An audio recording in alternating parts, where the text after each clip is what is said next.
So it's not too hard to start this thing. I don't tend to position the kickstart in anywhere specific. It'd technically be a lot harder to start if it'd be a lot quicker to start if you were to align the kickstart with compression and then kick through that. I don't. I just start kicking until it runs. So let's see how well we go this time.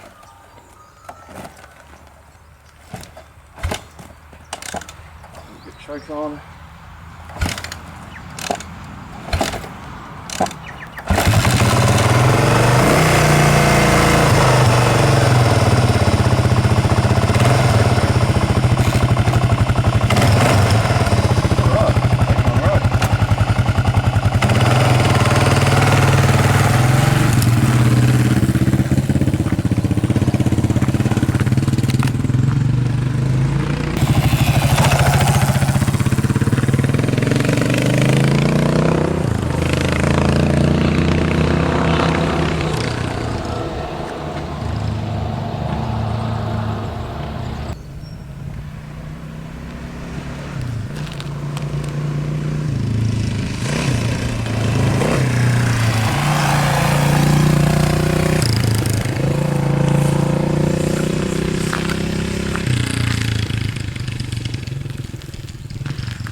Hello, whoever's watching. I figure I'd just do this bit of video to give everyone a bit of an overview of what's been done to this bike.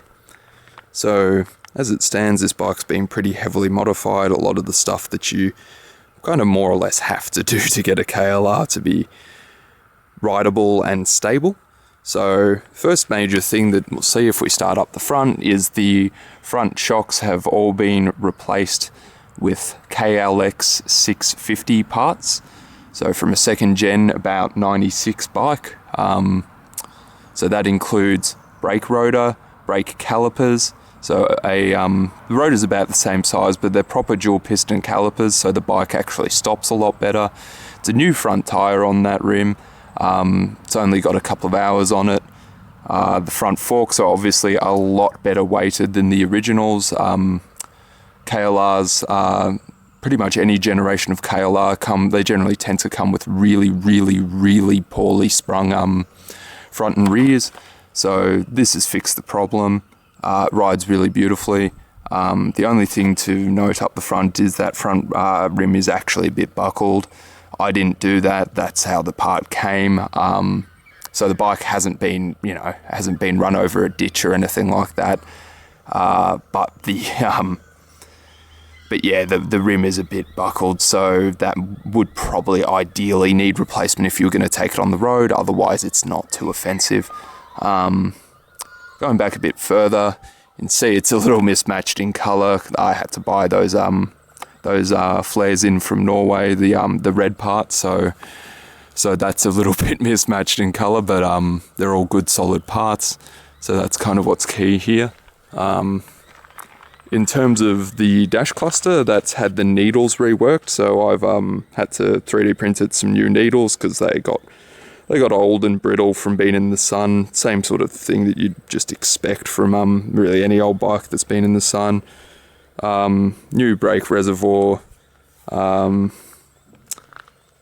so that's all pretty standard there. The tank is the original. It used to be an aftermarket one. I swapped it back for the original. The engine, you'll see like a few scratches and marks on it, but shockingly enough, this engine is in pretty phenomenal condition, despite what the Ks might read on the dash. The dash isn't from the bike, so it's not an accurate reading. I'd say this engine's done barely any work, and I'm basing that off what I've seen of the bore. Bore's in great condition, all the hatching is still there. The original valve shims are in place and they're still within specification. So that's also a very good sign. And the timing chain is within specification too. All of the parts do appear to be original, but they're all still well within specification, which, yeah, as I say, implies that the engine really hasn't had that hard of a life, and it runs really well, so that also supports that. Yeah, so as you'd expect, with these levers, they're a bit, they can be a bit flimsy from the factory, so it has been welded back together at some point. Nothing too serious there. It's all relatively straight and it works well. The rear shock, you'll see a bit of yellow in there. That's the KLX600 shock that's been adapted using the KLX rocker arm down there. So it's had a bit of light machining done there, but nothing too serious. It's actually more or less just had a shim put in down the bottom there to basically adapt out to the larger diameter hole that was in the KLR part. That's all that's been done there. It's pretty simple. It's had the bushing swapped out at the top so that the KLX part fits. Yeah, so it was a pretty direct adaptation, that job.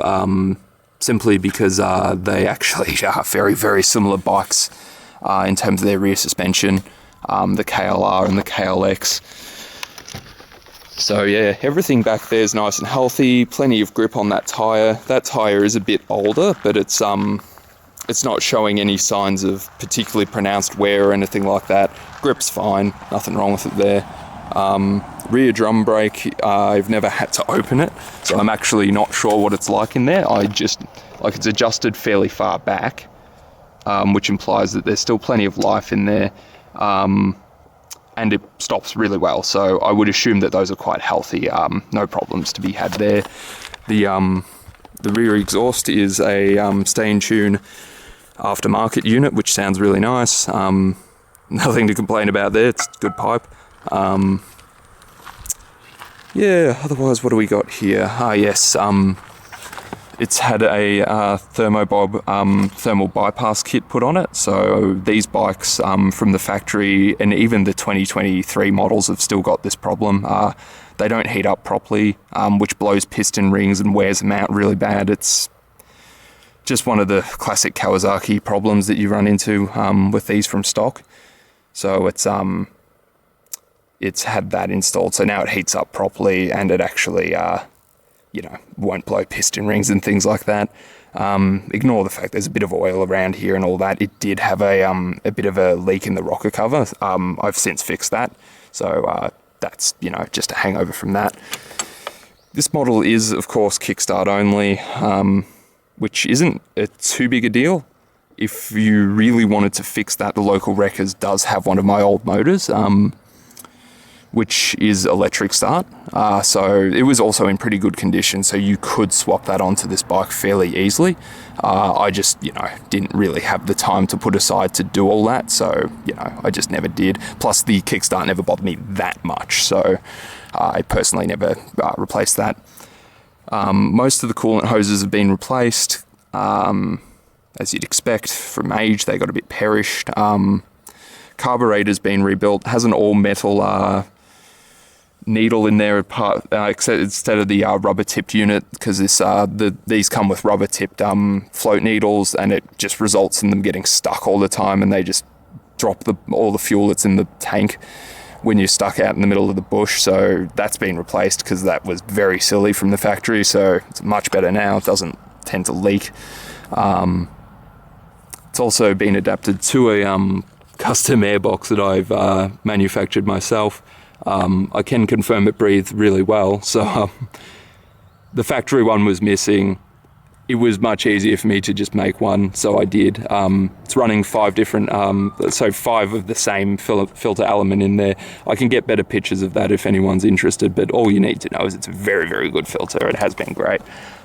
So I wouldn't suggest that will give you any grief. I've done work to the thermofan because this sensor in here died. It's pretty standard. All this works fine now, no problems there.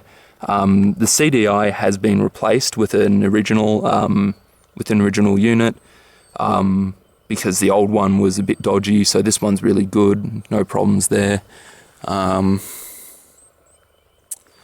Yeah, apart from that, that's essentially the crux of what's been done to it. Oh, I should say this has had the timing chain, so the balancer chain tensioner replaced, also known as the doohickey. So you don't need to worry about that. That's already done on this bike, of course, because that would be a bit of a problem if it hadn't been. And if anyone's wondering what this rubber tube wrapped around the peg down here is, that's just the bump stop for the kickstart lever. So yeah, that's all that is. But yeah, any questions about the bike, do let me know. For roadworthy, you'd probably, if you were wanting to roadworthy the bike, you'd probably want to replace this front tyre. Sorry, not the front tyres, the front rim, because of the aforementioned buckling. And then you would also need to manage this brake line a bit better, because it's kind of out in the open and they'll ding you for that. But apart from that, I don't think there'd be any issues roadworthying this unit. I can't say for sure unless you actually took it in. But yeah, it's despite the way the bike looks, it's actually had a fairly easy life, and it's not. I've never done anything particularly spectacular with it. It's just putted around the bush and all that. So yeah, that's about all there is to say.